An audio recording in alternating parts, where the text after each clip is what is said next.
Rancher Toby woke to a rumbling so heavy it shook dust from the rafters and made his chickens scatter like popcorn. For a second he thought it was an earthquake, then maybe a stampede. But the sound was too slow, too deep, like thunder taking careful steps. He hurried outside with one boot half on, expecting a disaster. But nothing could have prepared him for the sight rising above his barn. Towering into the sky, framed by the morning sun, stood a giant cowgirl, hat as wide as his hayshed, boots taller than his windmill, and a puzzled expression that somehow still managed to be gentle. She introduced herself as Sierra of Redstone Ridge, delivered in a voice that rolled like distant clouds but carried warmth. She explained she was following up on a notice. The ranch was listed as behind on rent for grazing land used by giant cattle. Toby stared at her, baffled, because he owned nothing larger than a stubborn old mule. Sierra crouched to see him better, and even that stirred enough wind to flap laundry on the line. She pulled out a scroll that unrolled all the way to the ground, and Toby spotted the mistake immediately. The cattle grazing on his land were actually a cluster of massive tumbleweeds, jammed against a rock formation. In the giant's aerial survey, someone had mistaken them for livestock. Sierra felt genuinely embarrassed, and Toby, though overwhelmed, couldn't help laughing a little. Still, she explained she needed to confirm the land in person for her records, so Toby mounted his horse and guided her along paths that wouldn't end with her, accidentally flattening half his ranch.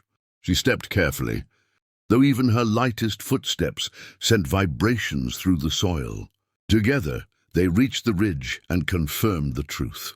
Nothing but oversized tumbleweeds rolling lazily in the wind. Sierra admitted she'd jumped to conclusions and apologized for the trouble. The two began the journey back, but something along the far hills caught Toby's eye. Massive footprints, far bigger than Sierra's, pressed deep into the earth, forming pools where groundwater had risen.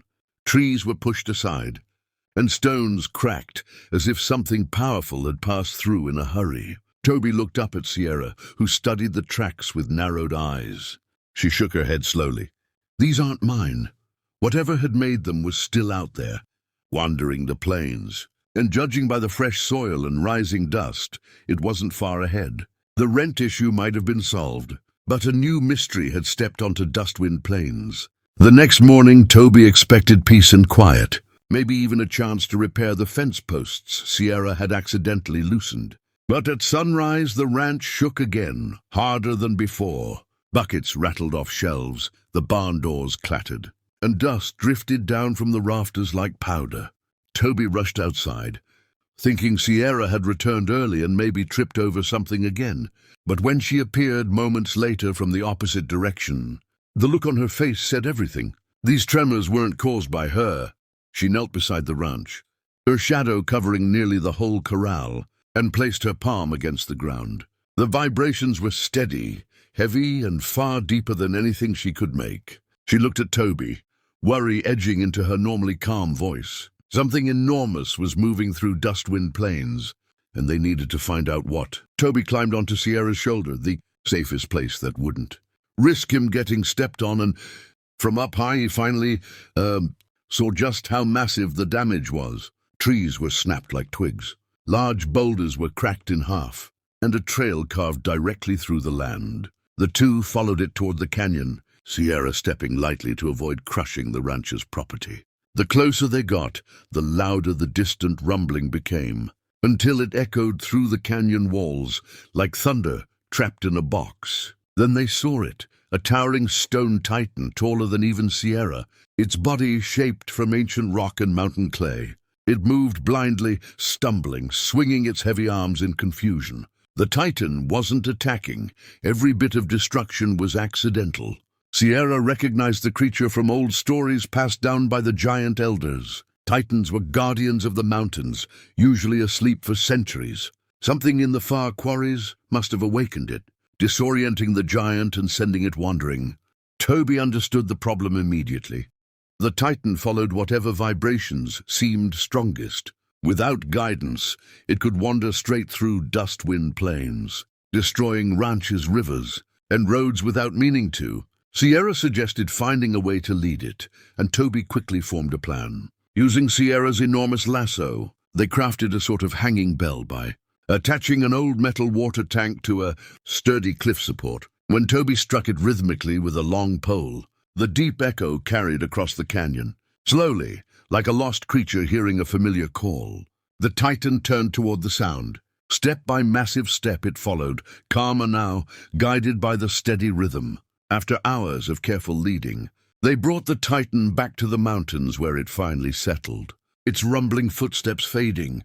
Toby barely had time to relax when Sierra pointed toward new dust clouds rising on the horizon, signaling that something else, something big, was approaching Dustwind Plains. For a few days after returning the stone Titan to its mountain resting place, Dustwind Plains felt surprisingly calm. Toby managed to repair most of his fences. Sierra kept watch from the ridge, and even the weather seemed to settle. Toby hoped the chaos was finally behind them. But early one morning, long before sunrise, a slow drum of heavy hooves echoed across the plains. It was too steady to be a monster and too organized to be another lost Titan. Toby stepped outside, rubbing sleep from his eyes, and saw a line of lanterns, swaying like fireflies in the darkness, only much higher off the ground. Giant riders approached, their silhouettes tall enough to block out chunks of the starry sky.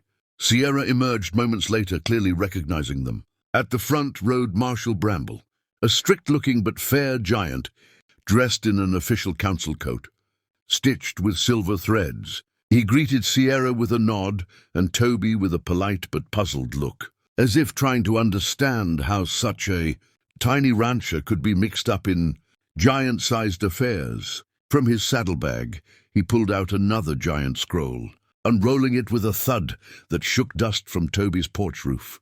According to the council records, Toby's ranch was under investigation for multiple violations, unauthorized giant grazing, damage to giant property, and involvement in the awakening of a stone Titan. Toby almost choked at the absurdity of it. Before the marshal could read further, Sierra stepped forward and defended Toby with the full truth. She explained the tumbleweed mistake that led to the rent confusion, how Toby had helped guide the Titan safely home instead of letting it wander, and how the rancher had shown nothing but cooperation even when the ground seemed determined to fall apart under him. The other riders listened carefully, glancing around at the ranch and the hills beyond as Sierra spoke. When she finished, Marshal Bramble rolled up the scroll with much more respect than he had unrolled it. He cleared his throat and announced that Toby owed no rent, no fines and no penalties. In fact, the council recognized that Dustwind Plains had become an important border area between human territory and giant lands. As thanks for Toby's help, they presented him with giant forged fence posts, strong enough to survive. Sierra bumping into them during one of her careful steps. Toby had barely begun installing them when Sierra paused, her eyes fixed on the distant horizon. Far away, a deep rhythmic thudding echoed again, followed by a rising column of dust. Toby sighed, already knowing what it meant. Peace on Dustwind Plains never lasted long. Sierra gave him a determined grin, and together they prepared for whatever enormous trouble was heading their way next.